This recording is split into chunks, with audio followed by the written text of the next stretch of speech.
Ok, então, nosso Redux de dualidade fraca. Uma pequena revisão do que a gente fez, né? Tá aparecendo de novo. Tá, então, ó, considerando esse poliedro, P, tá, na forma canônica, né? Na forma padrão, na verdade, ax igual a b, x maior ou igual a zero, tá? E aí considera um poliedro Q, tá? Da forma y a menor ou igual a c. Tá, o y transposto menor ou igual a c transposto. Tá? São esses dois poliedros.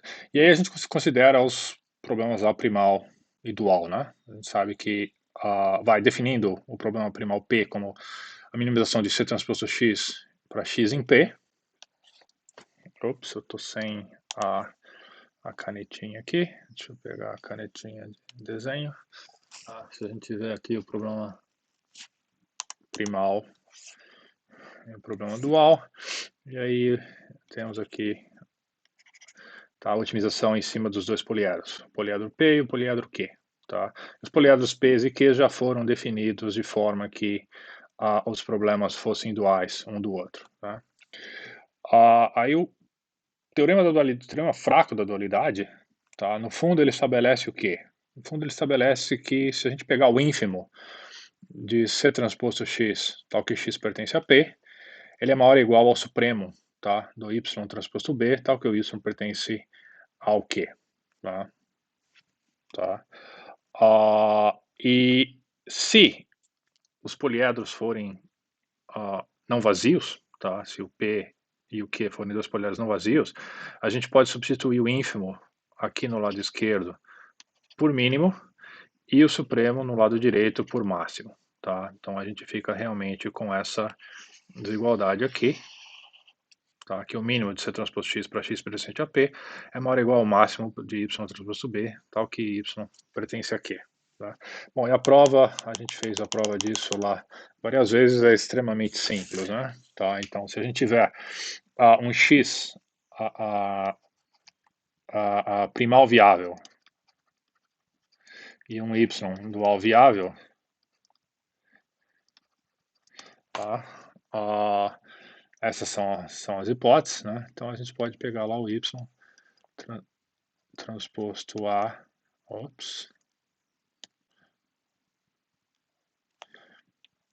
X. Aí por um lado, o AX é igual ao Y transposto B, certo? Fazendo essa substituição aqui para o lado direito. E aí para o lado esquerdo, bom, a gente substitui o outro lado, né? O Y transposto A, ele é, inverti aqui o sentido, tá? Ele é A menor ou igual a C, então isso aqui vai dar C transposto X. Deixa eu desenhar de novo. X, isso. Tá? Então tá aqui mais uma vez a prova do teorema fraco da dualidade. Tá? Então se os dois poliedros forem não vazios, a gente tem um ponto viável primal e um ponto viável dual, vale a desigualdade com mínimo e máximo. Tá? Se não, a gente tem o supremo e o ínfimo, aí a prova fica um pouquinho diferente, mas não é muito complicada. Tá? A gente não vai fazer a prova com o supremo e o ínfimo nesse caso, mas a gente já usou essa relação entre o ínfimo e o supremo, tá? Quando um dos poliedros é vazio, ou pelo menos um, né? Tá? Então, se o que a gente tem aqui embaixo, ao menos um dos poliedros for não vazio, tá? A gente obtém as relações entre imitação e inviabilidade. Tá? Novamente, considerando que o ínfimo do vazio é infinito e que o supremo do vazio é menos infinito, tá? Então, como faz sentido a definição. Então, se pelo menos um deles tiver um ponto viável, tá? A gente tem que, por exemplo, supõe que o P, o primal, tem um ponto viável, mas ele é ilimitado. Então, ele vai implicar que o D, o dual, é inviável. Tá? Se o dual for viável e ilimitado, ele vai implicar que o primal é inviável. Tá? Por essas relações aqui, com essas definições que fazem sentido. Tá? Então, Termo da dualidade faz sentido, o termo fraco de dualidade, né? Faz sentido em todos esses casos. E, e a gente sabe bom, ainda existe o caso em que os dois poliedros sejam inviáveis, né? Sejam vazios. Tá? O P e o Q, tá? Podem formar um par primal dual e ambos podem ser inviáveis. Bom, aí obviamente não faz sentido comparar ínfimo e supremo de ninguém, tá? Só que mesmo assim, a relação com essa definição ainda vai fazer sentido, né? Tá? Então, tudo bem. Bom, como um corolário da dualidade fraca, que a gente já viu lá na segunda aula, tá? A gente ainda pode usar como uma condição suficiente para a otimalidade, né? Tá? Ou seja, um corolário. A gente ainda fornece uma condição suficiente, tá? Então, se a gente tem um x estrela primal viável e um y estrela dual viável, tá? E a gente ainda tem que o C transposto X estrela é igual ao Y transposto estrela transposto B, então o X estrela é primal ótima e o Y estrela é dual ótima, tá? Então isso é uma consequência da dualidade fraca e fornece uma condição suficiente para a otimalidade, tá? O nosso próximo objetivo vai ser mostrar que essa condições também é suficiente, não, isso aqui eu fiz a cópia e tá errado. Isso aqui é necessária, né? Tá, é o que tem que estar escrito aqui. Tá? Isto é, a gente vai mostrar que se x estrela for uma solução primal ótima e y estrela que é uma solução dual ótima, então a gente ainda tem a igualdade. Tá?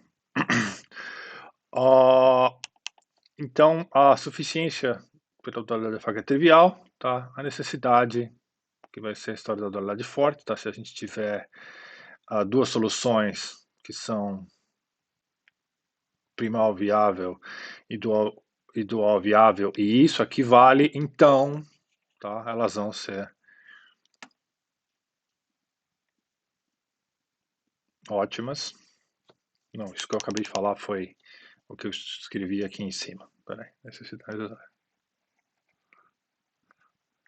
Tá? Então, o que a gente vai mostrar aqui, bom, se a gente tiver que uma solução é primal ótima e outra solução é dual ótima, tá? Então, elas têm o mesmo valor.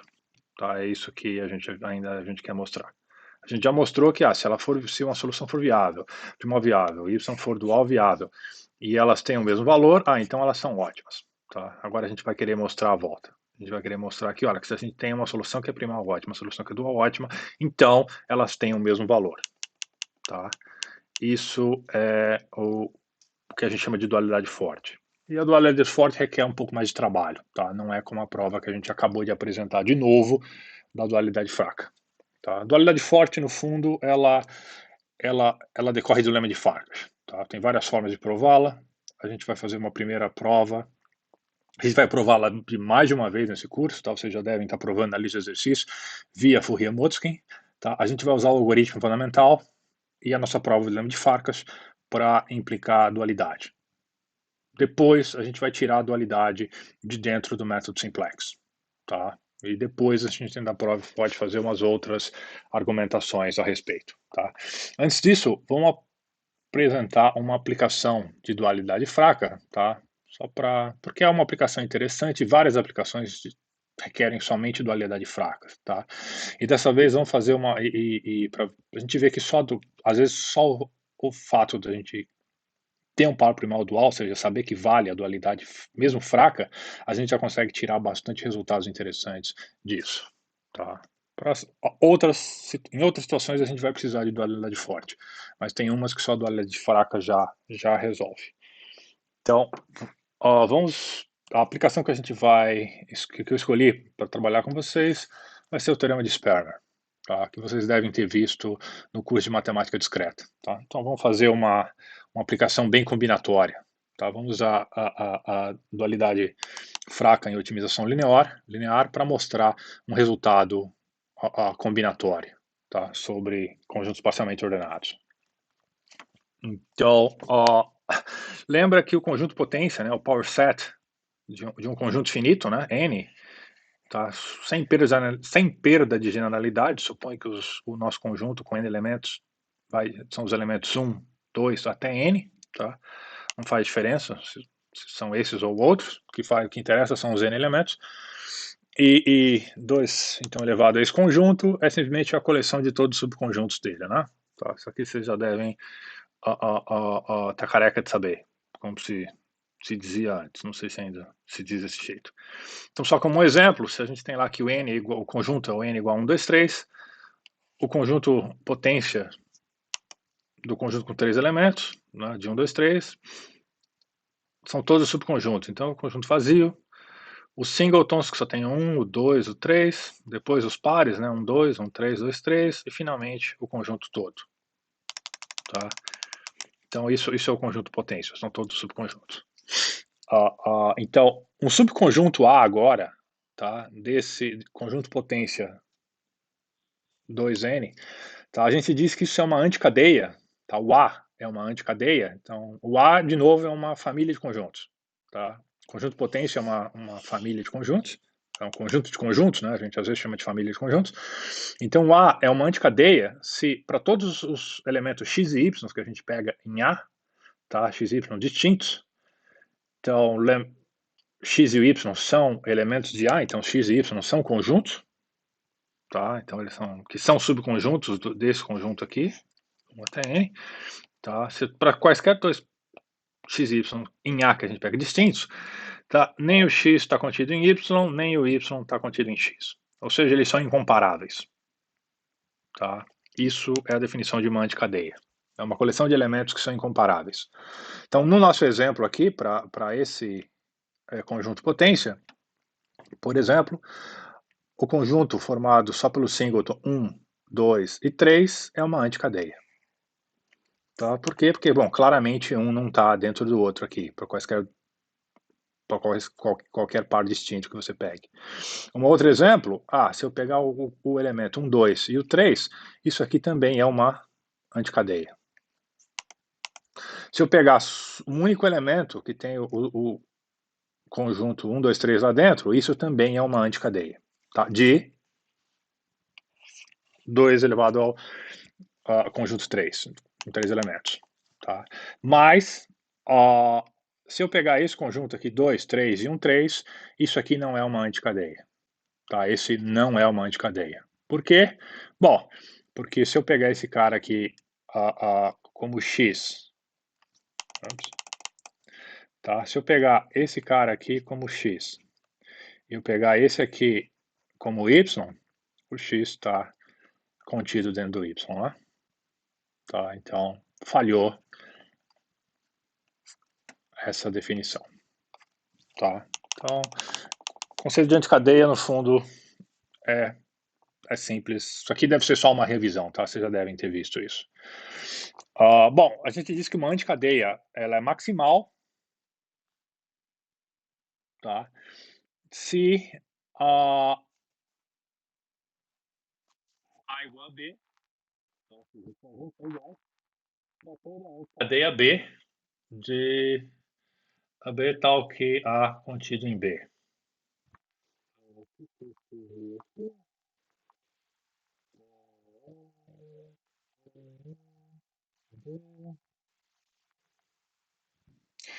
E tá tudo certo, sou eu que estou pensando de um jeito agora e tá escrito de outro.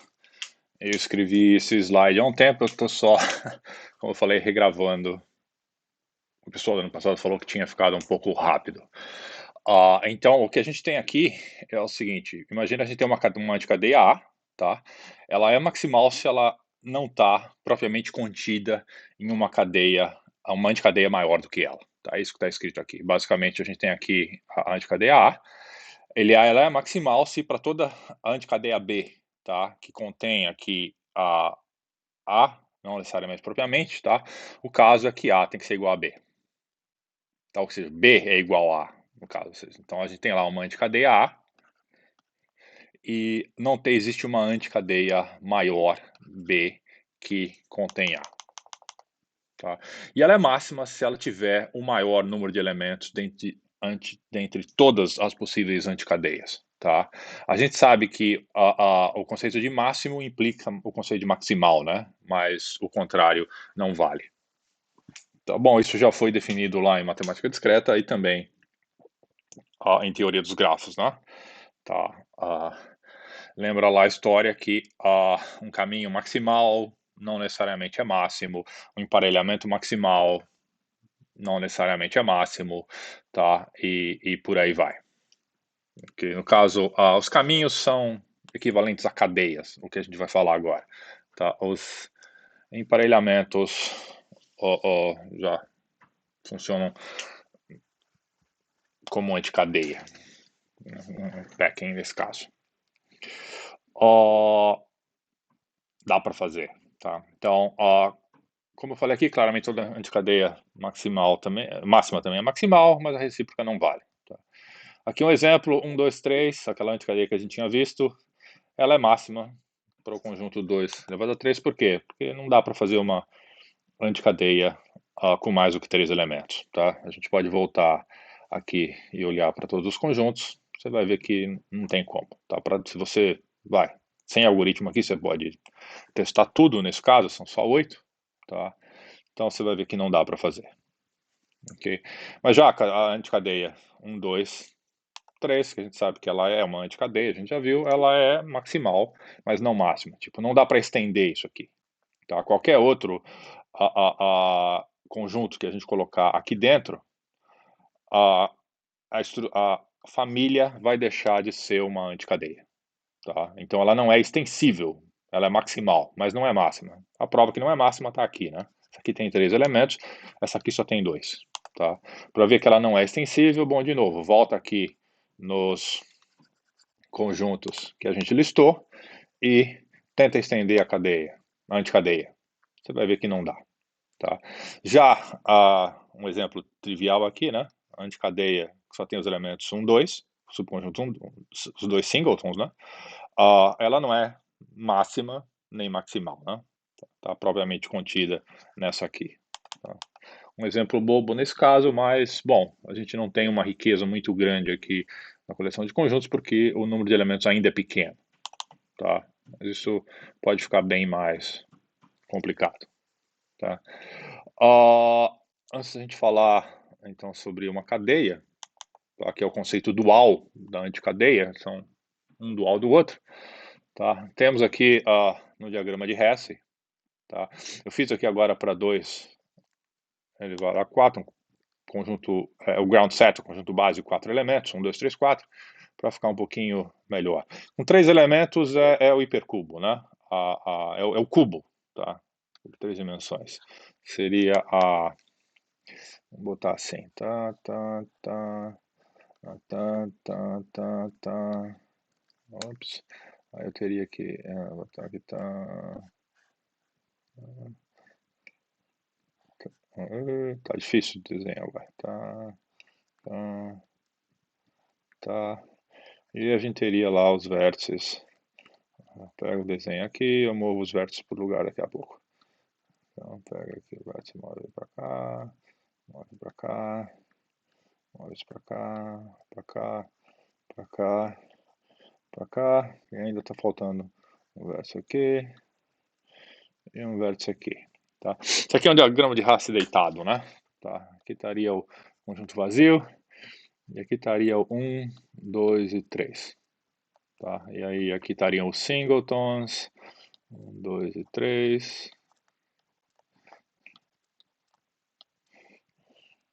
Aqui estariam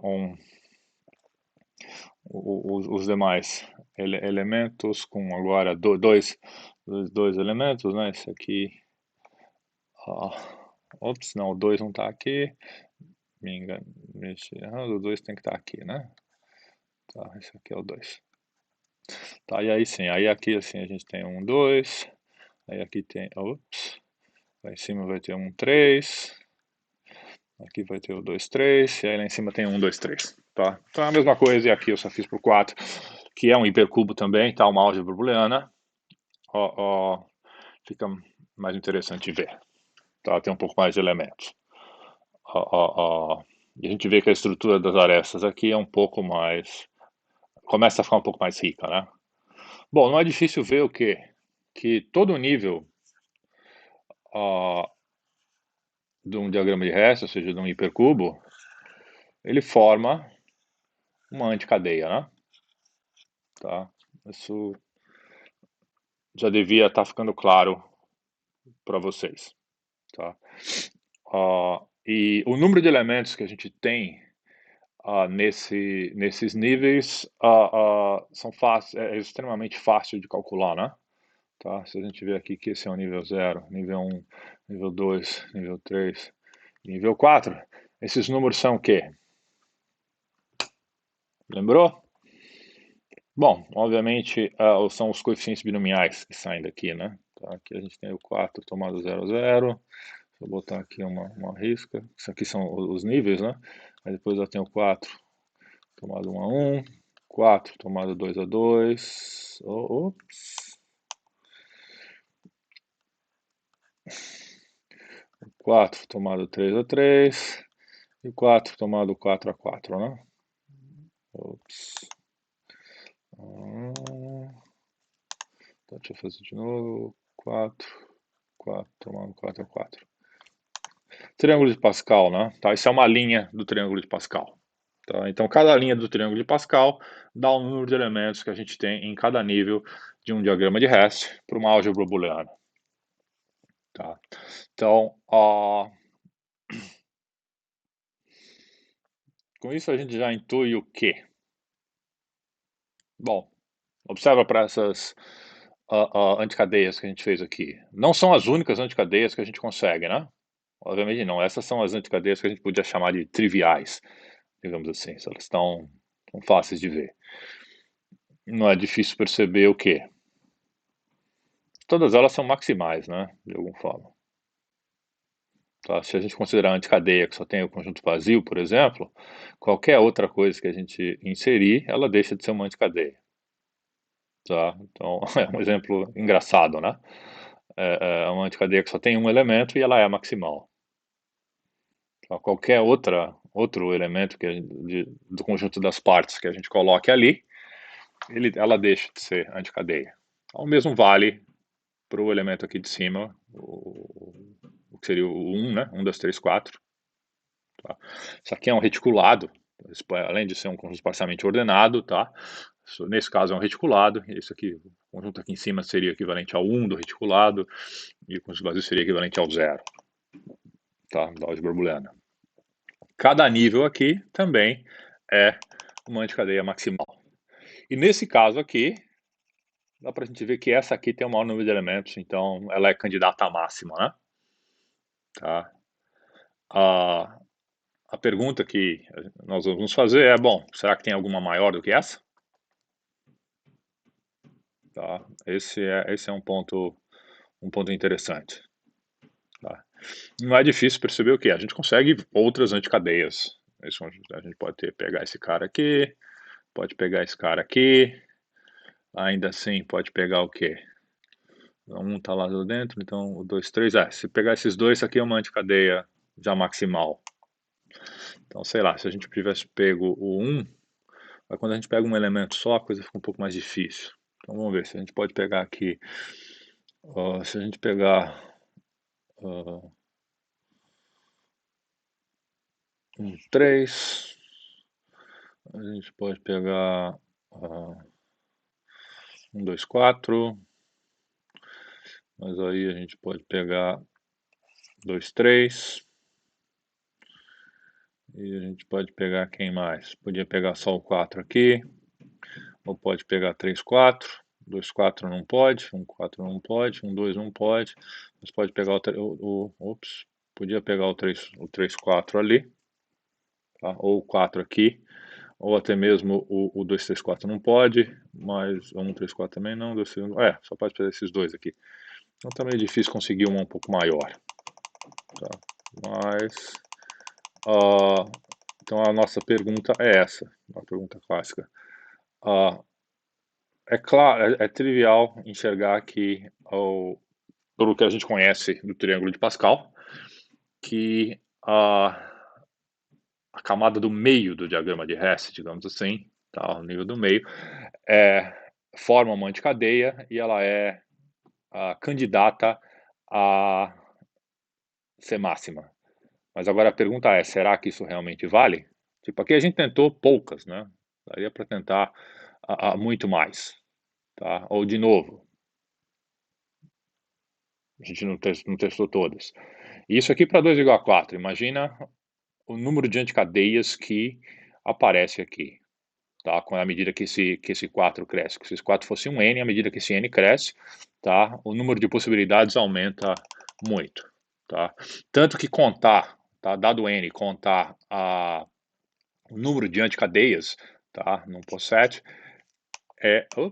volta aqui, volta aqui, tá? É um problema que está em Sharpie, tá? É Sharpie completo. Tá? Contar quantas anticadeias, dado um POSET qualquer, contar quantas anticadeias ele tem, é um problema difícil, tá? Nesse caso, mesmo nesse caso, as nossos POSETs são uma álgebra booleana, né? Um lattice muito bem comportado, distributivo, com unidade e assim sucessivamente, tá? Então esse é o conceito de anticadeia, tá? O que é uma cadeia? Uma cadeia é o conceito dual, tá? Então a gente diz que C, contido lá de novo em 2n, é uma cadeia se para todos pares de elementos x, y que a gente pega em C, ou o x está contido no y ou o y está contido no x. Ou seja, os elementos são comparáveis, tá? Dados quaisquer dois elementos, um é menor ou igual ao outro, ou o outro é menor ou igual a 1. Tá? A gente pode imaginar aqui como a inclusão de conjuntos como se fosse uma ordem. Tá? Então, exemplos de cadeias. Vazio, 1, 1, 2, 1, 2, 3, isso é uma cadeia. 2, 1, 2, 3 é outra cadeia. Tá? Agora, 1, 2 não é uma anticadeia. Tá? Vazio, 1, 2, 2, 3, 1, 2, 3. Também não é uma cadeia. Por quê? Bom, mas esse cara está contido nesse, esse cara está contido nesse, esse aqui está contido em todo mundo. Qual é o problema? O problema é que se a gente pegar esses dois aqui, eles são incomparáveis, né? Um não está contido no outro e o outro não está contido no um. Tá certo? Então, anticadeia, todos os elementos são incomparáveis. Cadeia, são todos comparáveis. Tá? Essa é a ideia. Assim como em anticadeias, tá? A gente tem lá que uma cadeia pode ser maximal ou máxima. A máxima é o que tem o maior número de elementos e a maximal é aquela que não dá para estender. Tá? Qualquer a cadeia na qual ela esteja contida, tá? É igual a ela. Tá? Então, deixa eu apagar isso aqui que a gente fez. Ok, então, bom, não é difícil ver que as cadeias estão aonde no nosso diagrama de Hess. Ops. Vai ficar meio difícil desenhar em cima aqui. Tudo bem, tudo isso aqui, as cadeias são os caminhos que a gente tem aqui, né? Ascendentes no diagrama de Hess. Então, por exemplo, isso é uma cadeia.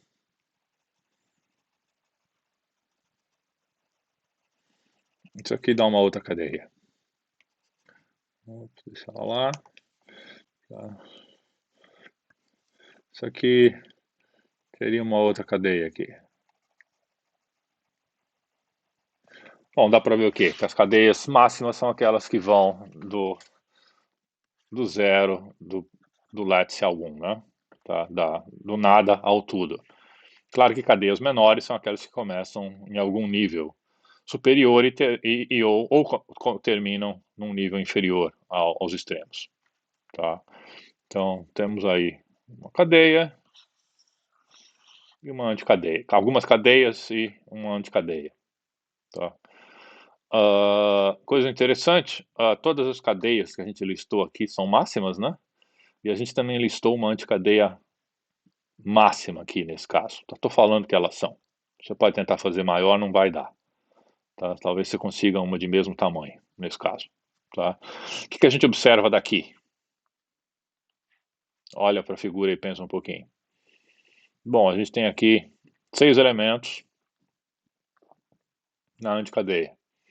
Qual o comprimento das cadeias?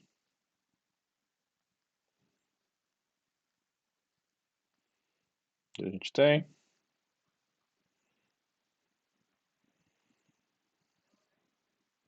Tá limitado, né? Dá para fazer uma cadeia maior do que o que a gente já fez?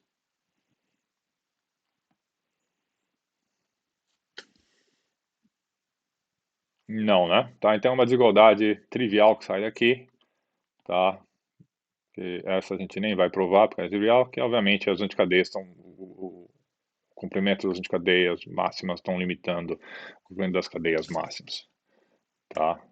Mas o interessante que sai daqui é que sai uma relação minimax, que a gente vai ver depois, só que agora a gente vai provar uma coisa ainda mais simples que a relação minimax, tá? Ó, um fato que sempre vale, não é difícil perceber, tá? Tenta provar que para toda anticadeia A e toda cadeia C, a interseção delas é no máximo 1, né? Tá? Pode ser que elas nem se toquem. Tá? Por exemplo, se a gente pegasse uma anticadeia aqui, isso aqui seria uma anticadeia e ela nem se toca com essa cadeia que a gente tem aqui. Ou, se elas se cruzam em exatamente um elemento só. Tá? Bom, nada difícil perceber isso aqui, né? Tá? Vou deixar para vocês provarem, a prova é imediata. Tá? E não é difícil perceber o que também. Isso aqui é uma coleção de fatos que você pode demonstrar se quiser. Que toda a cadeia máxima que a gente vai ter no, vai, nessa álgebra booleana 2 a n, tá, 2 conjunto n, ela tem n mais 1 elementos. E existem n fatorial delas. Tá? Elas têm n mais 1 elementos, a gente já viu aqui. Né? 1, 2, 3, 4, 5. 5, tá? E existem a n fatorial delas. Por quê? Bom, porque a gente pode começar uma subcadeia com o quê? Com vazio. A partir dali a gente pode ir para 1, 2, 3 ou 4, né? Tem 4, tem 4 possibilidades. Aí a partir dali, bom, a partir do segundo nível a gente só pode usar aqueles que não foram usados. Então aqui teria 2, 3 ou 4. Aí depois aqui só teria o 3 ou o 4. Depois só teria o 4 ou teria o 3. Tá? Então a gente consegue montar as cadeias baseadas nas permutações. Tá? Então isso é trivial observar, basicamente. A argumentação é bem simples. Com relação às anticadeias, então, para as cadeias, essa afirmação que a gente fez para as cadeias é trivial. Tá? Com relação às anticadeias, de novo, foi super fácil a gente achar uma com n, o chão de n sobre 2 elementos. Mas não é exatamente claro se não existe uma maior do que isso. Tá? Então, bom, o teorema de Spermer afirma que não. Tá? Essa aqui é a maior anticadeia que você pode conseguir nessa estrutura. Tá? Então, bom, consequentemente aqui, se o n é ímpar, a gente só tem uma anticadeia máxima, se o n for par, tem duas. Tá? Isso lembra lá o triângulo de Pascal. Tá? Parte interessante, é bem possível que vocês tenham provado o teorema de Sperner em matemática discreta ou no curso de grafos, não. Tá? No curso de matemática discreta ou para quem fez combinatória extremal, em combinatória extremal, a chance de você ter visto isso aqui é 1 menos epsilon. Matemática discreta depende. Tá? Mas cadeia e anticadeia, vocês já são, assim, já conhecem. Então o teorema de Sperner diz aqui que uma anticadeia máxima na nossa álgebra booleana, tá? Ela tem n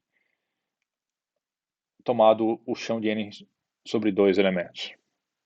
Ou seja, o que está querendo dizer é que, olha, você pode ter algumas, tá? Mas olha, elas são essas aqui. Tá? Nesse caso aqui o n é par, só tem uma. Se a gente tivesse um n ímpar, teria dois níveis que dariam a mesma coisa. Tá? Aqui tá, existem existem duas em níveis, né? Diferentes. Tá?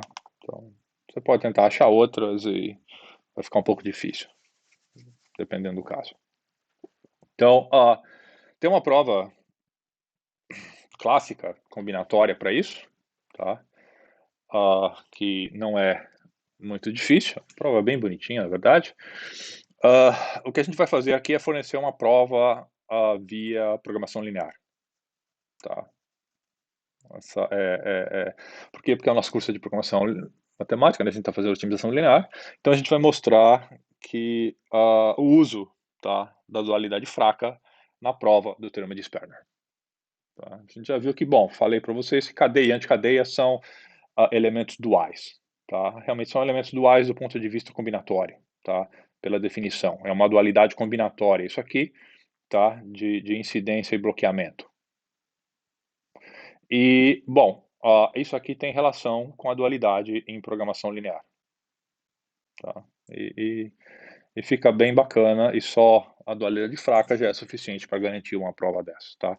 Então, é uma aplicação de programação linear em combinatória. Tá? Então, a prova é bem simples, ela inclui a construção de um modelinho de programação inteira. Tá aqui na realidade é a programação binária, as variáveis são binárias. A gente relaxa isso para a programação linear, o que é interessante, porque a gente perde a integralidade, tá? Mas a gente constrói o dual, e aí basicamente a gente tem que achar um ponto viável no dual. Porque lembra, o dual serve como um limitante para o primal. Né? Então, se a gente achar um ponto viável no dual, tá? Ele já é necessariamente um limitante para o primal. Se a gente escolher esse limitante no dual corretamente, tá? A gente consegue um bom limitante, a gente consegue provar a afirmação que a gente quer. Tá? E nesse caso é bem simples. Tá? Então, e outra consequência que sai daí é que o programa linear que a gente vai construir é gigantesco. Tá? O programa inteiro. Felizmente a gente não precisa escrever ele inteiro, né? A gente vai, obviamente, em função de n, mas à medida que o n cresce, tá, o número de restrições nesse programa fica gigantesco. E o fato é que, olha, a gente vai aplicar a técnica de dualidade e construir uma prova sem precisar realmente resolver o programa primal. Tá? Então, essa é mais uma ilustração do poder da dualidade. Tá? Então, pega lá uma anticadeia, tá, máxima, que a gente sabe que existe. Por que ela existe? Bom, obviamente, o n é finito, então o número a cardinalidade do power set é finito, a definição de anticadeia é simples, então, assim, ela existe. Tá? Pode ser difícil achar, mas ela existe. Tá? Então, por quê? Porque a gente vai definir variáveis primais, xj igual a 1, tá? Se o subconjunto J pertence a A, e o xj igual a 0 se ele não, no caso contrário. Tá? Então, a variável x, ela vai servir como o quê? Ela vai servir como um vetor característico da anticadeia. Tá? A gente vai ter um xj para cada j em n, então a gente já tem aqui um número exponencial de variáveis, né? Tá?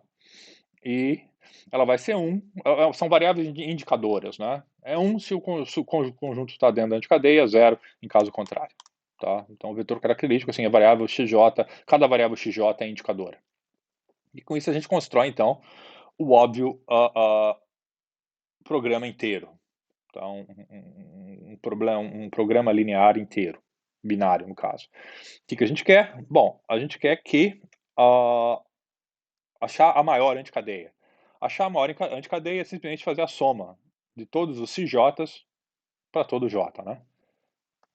Tá? Se as variáveis I são indicadoras, quanto mais elementos mais conjuntos J a gente tiver dentro de A, mais uns a gente vai ter em XJ e maior vai ser essa soma. Tá? Então é isso que a gente quer maximizar. Tá? Claramente os CJs pertencem aqui a 0, 1. Tá? Tem um número exponencial de variáveis aqui, como a gente já falou. Bom, a grande questão agora são as restrições, né? Tá? Claramente a gente precisa de algo aqui no meio.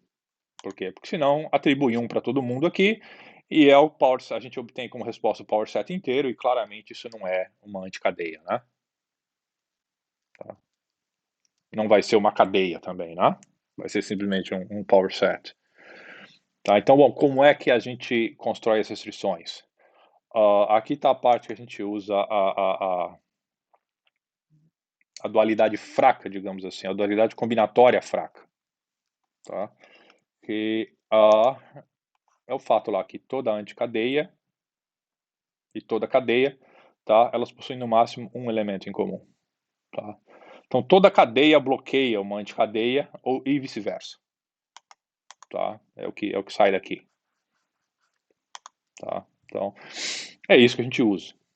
Tá? A gente sabe o quê? A gente sabe exatamente quantas cadeias a gente tem. Caramba, tem um número grande. Tem um número grande, mas a gente sabe exatamente quantas são, tá? Então, para cada cadeia, tá, maximal, sei aqui, tá? Hã, Podia ser as máximas, tá, não tem problema. Ah, Pode ser até as máximas, tá? Pode trocar o maximal por máximo aqui, tá? A gente tem que a soma dos CJs para todo J pertencente a C tem que ser menor ou igual a 1, né? Lembra que o XJ é 1 se ele está dentro de A, que é o elemento que a gente quer determinar. Aí, quando a gente soma para cada cadeia maximal C, isso aqui tem que ser menor ou igual a 1. Cadeia máxima tem que ser menor ou igual a 1, tá? Então a gente tem aqui um PI com 2 elevado a n variáveis e n fatorial restrições, né? Tá? É um programa inteiro gigantesco, tá? Quando n cresce, a gente não tem tempo de escrever isso aqui na mão, tá? Pega aí n igual a 100, acabou, né? Se você for escrever na mão, você vai gastar o resto da sua vida fazendo isso. Um computador também vai levar muito tempo para fazer isso, tá? O sol pode apagar. Então, tá. O que a gente faz com isso, então? Bom, vamos tentar achar uma solução analítica, tá? Se é que tem, e nesse caso tem, tá? Então, bom, considera o relaxamento agora, tá? Que a gente vai chamar de PL estrela. Aqui a gente tem um PI, tinha um PI, aqui a gente tem o PL estrela, tá? PL estrela só porque o estrela lá só porque o PL e DL aparecem em outros lugares, tá? O que significa isso? Bom, a gente relaxa lá o que era a variável que era binária para ela ser contínua. Então aqui pode pegar a máxima também. Então, o XJ tem que ser maior ou igual a zero, tá? E a gente quer o máximo aqui. Bom, pode botar menor ou igual a 1 também aqui, se for o caso, tá? Então, não é exatamente necessário esse menor ou igual a 1 aqui, menor ou igual a 1, por quê? Responde para mim. Pô, a gente está querendo maximizar o XJ aqui, então quanto maior ele for, melhor vai ser. Verdade, tá? Mas a gente está usando a estrutura bloqueadora da cadeia aqui, tá? A gente tem uma restrição que a soma dos XJ é menor ou igual a 1. Tá? Então, olha, os XJs não vão crescer muito, tá? Eles só tem que ser maiores ou iguais a zero, tá? Para que isso aqui garanta que o upper bound, o limitante superior no modelo.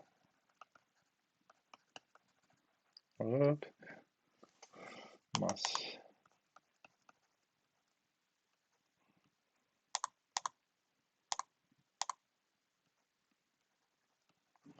tá. Claramente o quê? Claramente, relaxando as variáveis de binária para contínuas, a gente tem muito mais possibilidades agora com variáveis contínuas, certo? Então, o máximo do PL estrela é maior ou igual ao máximo do PI. Simplesmente por quê? Porque tem mais pontos viáveis, tá? No espaço de viabilidade do problema. Tá? Aí, de novo, aqui, aquilo que eu já tinha falado, tanto o PI quanto o PL, eles têm 2 elevado a n variáveis binárias e n fatorial restrições. Tá? Os programas são gigantes, mesmo para o aluno moderado, e não é possível utilizar solver nisso aqui. Tá? Não só não é sequer possível escrever na mão, mas mesmo que você escreva um programinha para gerar isso aqui, que é trivial, né? Tá? Para um n grande, isso aqui não... Vai, tudo bem, o problema aqui é muito bem comportado. Tá? Mas mesmo um solver ia ter, eu não vou entrar em detalhes agora nisso que eu estou falando de bem comportado, tá? Ele tem uma estrutura muito boa, a gente vai falar disso um pouquinho no final do curso, a gente toma, o foco disso é mais no curso de programação inteira, tá? Mas mesmo assim, um solver teria problemas com isso aqui, tá? Pode faltar memória no pior caso, tá?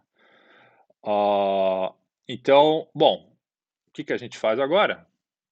Temos aqui um problema de programação linear, que é um relaxamento do problema de programação inteira, tá? Algo que eu já falei para vocês algumas vezes, sempre que você tem um problema linear, tira o dual dele, tá? e ver o que você consegue.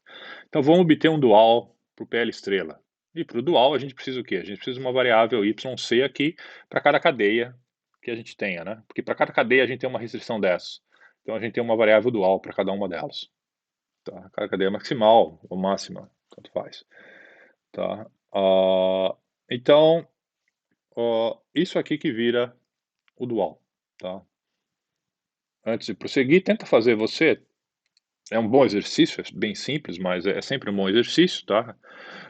Ainda mais nesse caso que está envolvendo objetos combinatórios, tá? Você tem que pensar um pouquinho mais, talvez, na primeira vez, tá? Mas é isso aqui que a gente obtém, tá? Então a gente tem um PL dual, chamado de DL estrela, que a gente quer minimizar agora o quê? A gente quer minimizar a soma de YC, tá? Tal que C é uma cadeia maximal de 2 a N, ou máxima, tá? Não faz diferença nesse caso. Os YCs têm que ser maiores ou iguais a zero, para toda a cadeia, tá? E a gente tem o quê? A gente tem que, olha, que para toda cadeia que tem, para cada elemento J no power set, tá? Para cada cadeia que cujo J seja um dos elementos, tá? O YC tem que ser maior ou igual a 1. Tá?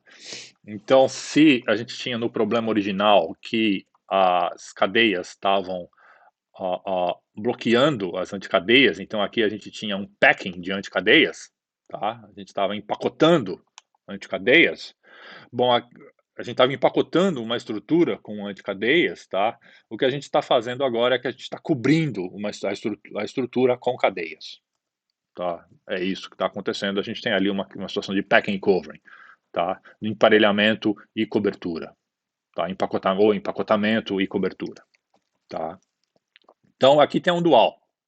Bom, se a gente tem um primal dual, a gente pode usar dualidade em programação linear, né? São dois programas lineares, tá? Dualidade fraca, por exemplo. Tá? Então, o que a gente faz agora? Lembra, qualquer solução viável para o dual, qualquer solução dual viável, é um limitante superior no valor da função objetivo do programa primal. Tá? Então, o que a gente faz? Vamos procurar um bom. Tá? Uma solução que seja boa. Tá? Nesse caso, a nossa melhor solução vai ser qual? Se a gente pegar uma cadeia em que todas as variáveis YC são iguais, ou seja, elas têm um mesmo valor Y, tá? E aí a gente determina o Y. Então, fazendo uma cobertura uniforme, tá?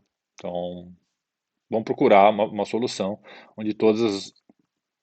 bom, isso que eu falei, tá? A gente quer determinar um Y tal que todas as variáveis tenham o mesmo valor Y, tá? Ou seja, para isso a gente precisa o quê? A gente precisa que para todo J, tá? O Y vezes o número de cadeias, esse Y que a gente quer escolher como solução, tá? Que o número de cadeias maximais contendo J seja maior ou igual a 1. Tá? Então, isso aqui se transforma nisso aqui, né? Ops, me perdi aqui. Fui lá atrás. Tá? Quando a gente escolhe aqui, por que a gente está escolhendo essa solução? Bom, o fato é o seguinte, como é que a gente vai atribuir valores YC nesse espaço que é gigante, a gente não conhece muito bem.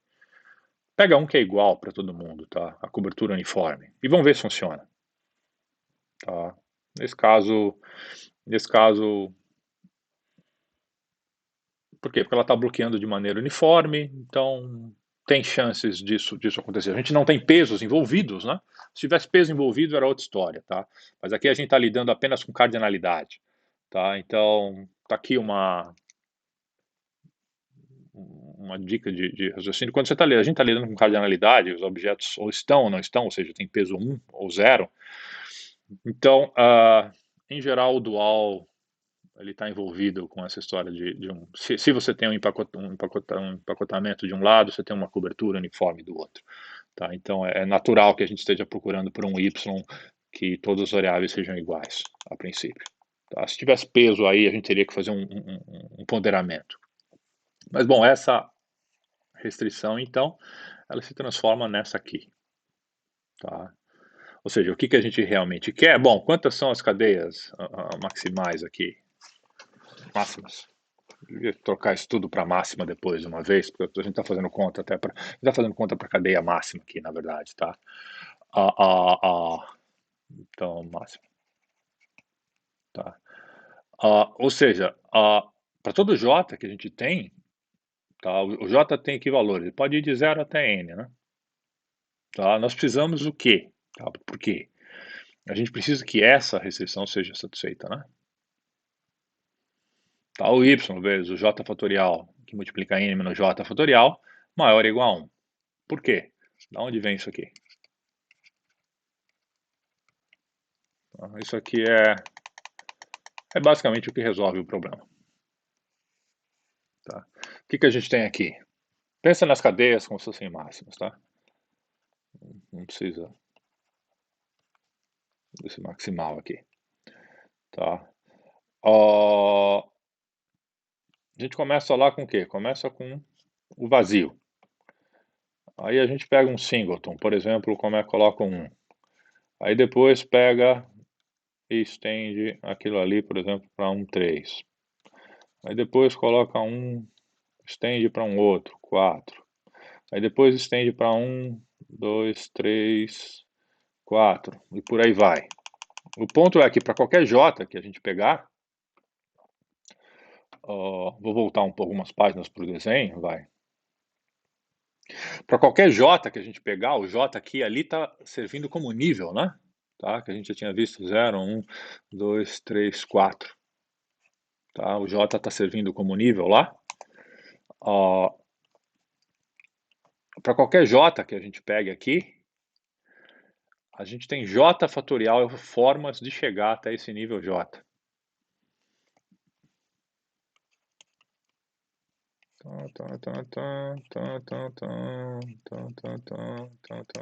Tá? Não é difícil se convencer disso nesse exemplo. E tem n menos j fatorial formas de i de j mais 1 até o topo. Tá? É isso que está acontecendo. Então, no fundo é uma coisa bem simples, mas é só prestar atenção no que realmente está acontecendo. Tá? Então, a gente não precisa mais desses caras aqui. Ou seja, então é isso aqui, essa restrição que se transformou nessa, no fundo ela é essa aqui. Tá? Para todo J, de 0 até 1. Então isso aqui foi uma bela redução, né? Tá? A gente tinha lá, no dual, a gente tinha n fatorial variáveis e 2 elevado a n restrições. Olha, no fundo, olhando a estrutura do problema, com o que exatamente a gente está lidando, olha, a gente só tem realmente n mais 1 níveis, tá? E a gente precisa que esses valores sejam verdadeiros para cada nível, tá? J fatorial é calculável para todo J, n menos J fatorial é calculável para todo J, o produto é calculável, então a gente quer determinar o y aqui, tal que isso aqui valha para todos esses J's. Reduziu exatamente o que para n mais uma com restrições, né? Tá? Olha que interessante isso. Então, bom, fato, que isso aqui provavelmente foi provado lá, ou pelo menos, se não foi provado, foi contado para vocês em matemática discreta. J fatorial n menos j fatorial atinge o valor mínimo quando o j é igual a n sobre 2, o chão disso. Tá? Então, e a prova você pode usar desigualdade de Stirling, tá, para provar esse fato aí em cima. Tá? Ou seja, substitui a desigualdade de Stirling aqui para o j, para o n menos j, faz as simplificações, você quer achar o valor de mínimo, tá? Imagina que o n é uma variável contínua, deriva, igual a zero, você acha ponto crítico, tá? Estuda de novo o comportamento dos sinais, você vai ver que o mínimo acontece exatamente aqui. Tá? Que, de novo, também tinha uma prova combinatória disso também usando Stirling, uma prova um pouco mais combinatória também usando Stirling, quando a gente estudou triângulo de Pascal, né? Tá? Então a gente sabe o quê? A gente sabe que então atinge o mínimo nesse caso. Tá? Então, substituindo o valor de J aqui na restrição que a gente tinha antes, tá? Isso mostra o quê? Isso mostra que a gente pode escolher o y como se fosse 1 sobre n sobre 2 chão fatorial, n menos n sobre 2 chão fatorial. Tá? E essa variável aqui é dual viável. Tá? Obviamente, porque basta substituir o valor de todo mundo aqui, tá? Aquele y aqui, você vai ver que vai dar exatamente maior ou igual a 1, maior ou igual a 0, funciona. Tá? E o valor, então, associado à função objetivo, que a gente tinha, que é a soma do yc, né, para todas as cadeias máximas, tá? Isso aqui vai dar o quê? Isso aqui vai dar exatamente n fatorial vezes y. A gente escolheu o y c igual a y para todo mundo. Então, isso aqui vai dar o n fatorial, n sobre 2 chão. Isso aqui é bom, é uma interpretação do coeficiente binomial, né? Tá? Então, bom. Então, a gente sabe o quê? Que isso aqui... Bom, esse ponto, então, é um ponto dual viável, cuja função objetivo tem esse valor. Certo? Bom, o que a gente sabe a respeito agora lá do programa inteiro? Original. A gente quer determinar uma cadeia máxima. A gente já tem um candidato, a gente sabe o quê? A gente sabe que, bom, se pegar lá o nível que está no meio do POSET, né, do álgebra booleana, a gente obtém exatamente um limitante inferior para aquilo, tá? Que é o n tomada n sobre 2 chão. Então, o valor máximo do programa inteiro é menor ou igual a esse cara. E a gente sabe, por simples relacionamento, que o valor do programa inteiro é menor ou igual ao do primal relaxado. Que, por teorema da dualidade fraca, é menor ou igual à dualidade mínima. Tá? E, bom, ao mínimo do dual. E o dual, bom, o dual é o mínimo. A gente exibiu aqui um ponto viável, que tem esse valor. Então, o mínimo certamente é menor ou igual a esse cara. Tá? Eu não sei se esse ponto viável é ótimo. Esse ponto viável é ótimo. Eu sei que ele é viável. De repente, ele não é o ótimo. Mas eu sei que, então, o mínimo é menor ou igual a isso aqui. Bom, essa cadeia, obviamente, prova o que a gente quer, né? Tá? Então, está aqui uma prova usando o teorema da dualidade fraca do teorema de Sperner. Tá? Então, de fato, não tem anticadeia maior do que aquela. Tá? Você pode ter algumas anticadeias máximas, tá? Você pode ter um nível aqui, 2 níveis, dependendo, você pode até conseguir fazer outras, mas, olha, você não vai conseguir uma anticadeia maior do que isso. Tá? Independente de quantos elementos você tenha e qual seja a riqueza das vizinhanças aqui dentro do reticulado. Bacaninha, né? Tá? Bom, não é um resultado muito profundo, um resultado provavelmente já conhecido, mas essa prova usando programação programação linear é bem legal. Tá? Então, mostra que mostra uma das utilidades, tá, de dualidade, mesmo a fraca. Tá? Você sempre pode usar um ponto viável do dual como um limitante do primal. Tá? E se você escolher aquele ponto com um pouquinho de cuidado, pode ser que você obtenha resultados surpreendentes. Tá? Surpreendentemente mais forte do que esperava. Tá? É nesse aspecto que eu estou imaginando ser surpreendente. Tá?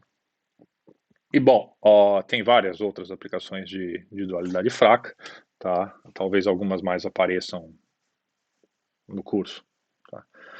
Só antes da gente terminar esse ponto, uma nota entre cadeias e anticadeias.